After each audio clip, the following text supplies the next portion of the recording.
Hello everyone and welcome to a special edition of Victoria's Cantina. Today we're doing a mini review of Star Wars Episode 7, The Force Awakens. This is a non-spoiler review, so I'm not going to get into any of the plot lines or any of the details about the characters, nothing like that.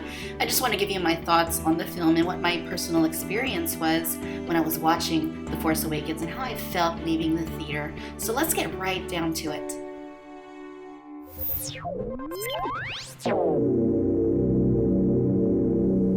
Alright, you guys, so the movie itself is very much classic Star Wars. It doesn't feel 100% like a movie that George Lucas would have directed from the original trilogy. It is clearly a more modern movie. It does feel like a movie that is being made in 2015, but it does have the heart of a film from the late 70s, early 80s. So in that respect, it does feel very much like a Star Wars film. It also does a great job of honoring the past, especially the classic trilogy. There really aren't many callbacks to the prequel trilogy, if any.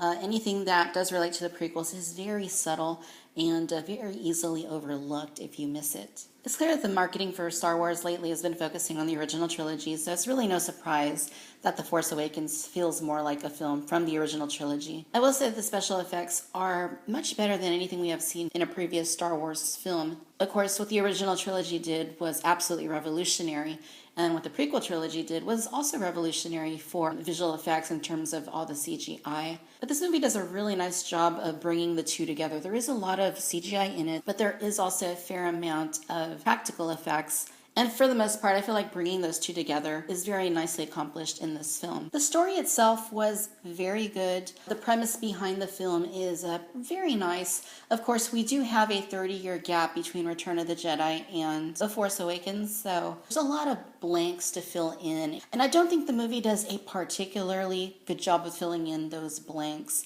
And I'm sure as time goes on in the upcoming movies, as well as the expanded universe, that we are going to learn a little bit more about what happened between then and now. Of course, there are some novels that do touch on that have been recently published. But from where the movie begins, there really isn't a whole lot of time spent on why the situation is what it is at this point in the galaxy. I feel that it was really necessary for them to expand a little bit more on why the circumstances were what they were when the movie began. So I do count that as a weakness to the film overall. The rest of the story unfolds at a very good pace. It is a little bit fast at times. There's a lot of action in this film. And I would say that this one, along with Revenge of the Sith, are the two most action-oriented films in the whole saga. I feel that overall the story was quite solid, but there were a few things they could have elaborated on, such as the current situation with the galaxy, as well as why certain things in the plot were happening as they were, because there were some things that were not expanded on a whole lot that I'm sure we'll learn a little bit more about in future films.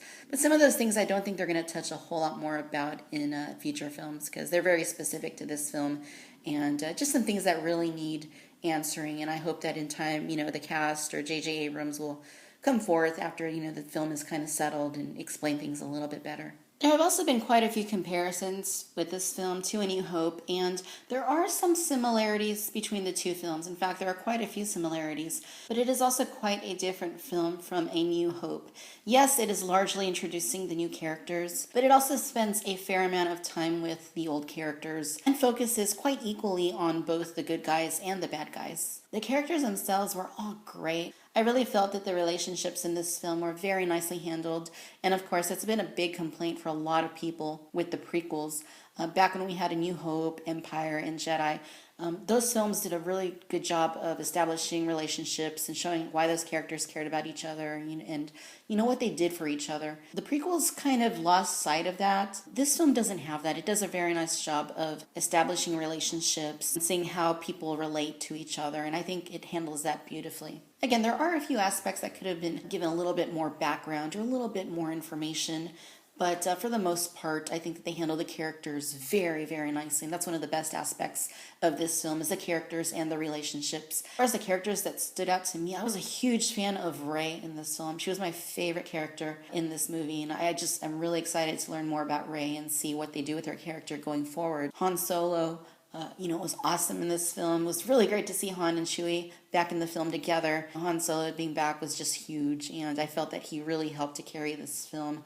And Chewbacca, I was actually really impressed with. I didn't really expect a whole lot from Chewbacca, but he was actually very integral to this film, and we got to see a lot of him, and I was really happy about that and the way that they handled him. It felt a lot like original trilogy Chewbacca, and he was just so cute and so fun. BB-8, of course, going into this film, I knew was going to be a great and lovable character, just like R2-D2, and he was. He was just so fun, brought a lot of humor to the film, and for a droid, really had a lot of personality and a lot of heart, which of course is something we've always seen in the previous films with C-3PO and R2-D2, but I think that BB-8 even bumped that up another notch, which was very, very cool. Kylo Ren was also another character that we got to see quite a bit of and got a lot of background on. There are still some questions that loom about his character and his motivations, but by and large, we did get a pretty good introduction to this character. The film also brought with it a lot of humor, and it was very nicely placed, and when there were funny moments, they genuinely were funny.